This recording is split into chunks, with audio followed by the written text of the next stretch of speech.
You know, Syracuse University, the university as a whole, and the law school is, as I said earlier, a uniquely meaningful place for my family and for me. Our roots run deep here. My mother was born on Skaneateles Lake and in Auburn, New York, and was raised there and was an undergrad here. My father came here because of her.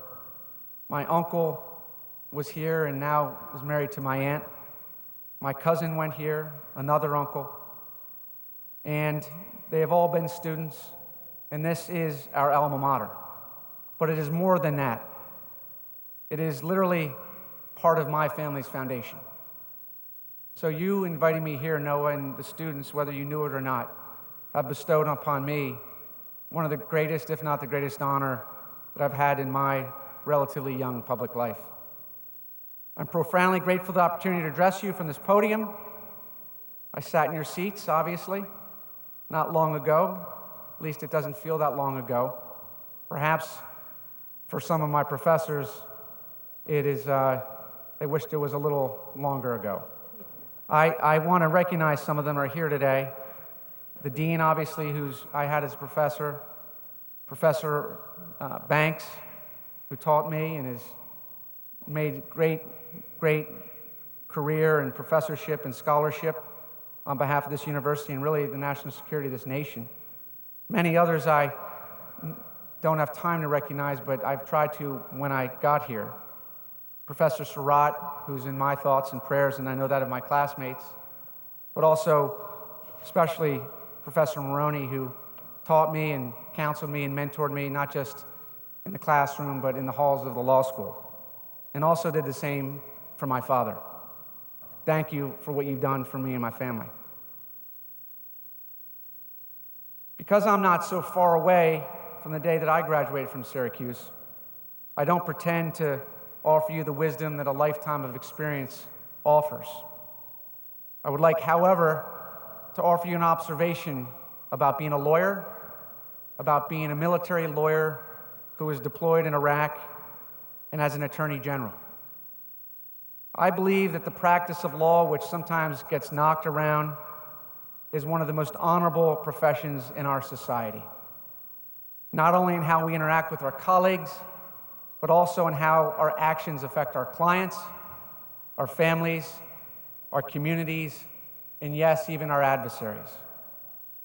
The honorable path, this honorable path, is not without its challenges, and that's what I wish to talk to you about briefly in this heat.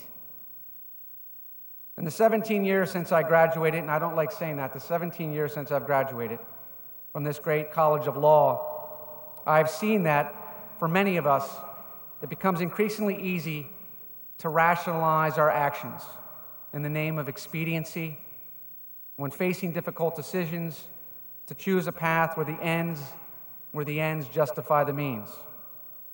I want to ask you simply to challenge that Machiavellian philosophy. I want to humbly suggest that you be the guardians of a more complicated truth, that the means are as important, and sometimes I would submit even more important than the ends. I've learned a lot about how important the means are as a lawyer, but nowhere more than during my 9 years as a military lawyer as a JAG. I've trained and then instructed soldiers literally heading into battle that in war, the standards are and must be clear. That the means of our conduct is what matters. There's no better illustration for me of this truth than the discussion and debate over the use of enhanced interrogation techniques, which I'm sure you've discussed either in the lounge or in the classroom, as you should.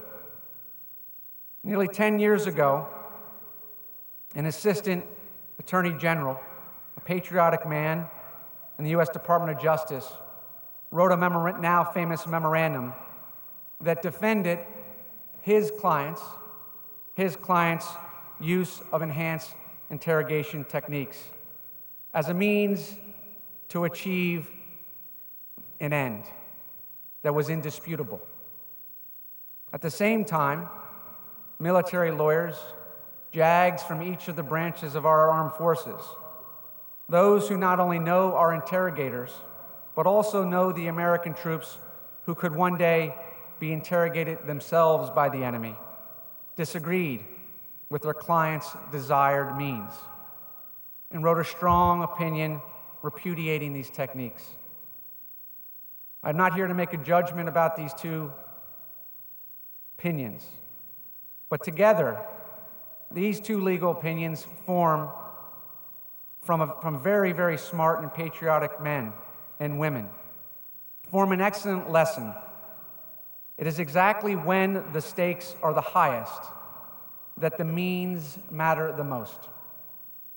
Or, as Republican Senator Lindsey Graham, himself a military lawyer in the United States Air Force, said at the height of this debate, and says to this day, quote, that there are certain corners you cannot afford to cut because you will wind up meeting yourself.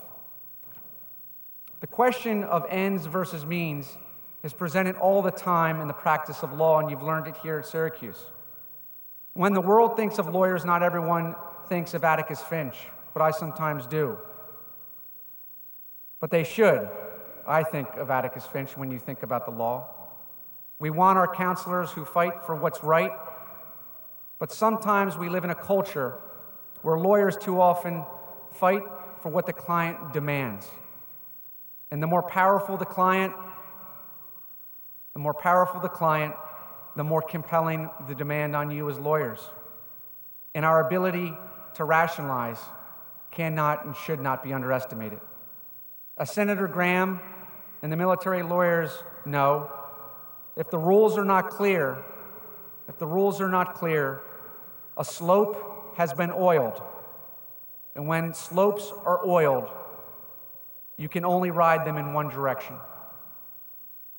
The decisions you'll make as lawyers may not determine whether or not someone lives or dies, but they will impact and have impact that reaches farther than you may realize sitting here today. Just because it looks like your views are not reinforced by a majority of your peers or even your clients, don't change your views. Just because you think the path that's right for you might be lonelier, longer, or less destined for traditional success than the paths taken by others, don't be afraid to take it. If you choose your means well, I believe, you'll end up in the right place. A lot has been written on the subject of whether the ends justify the means.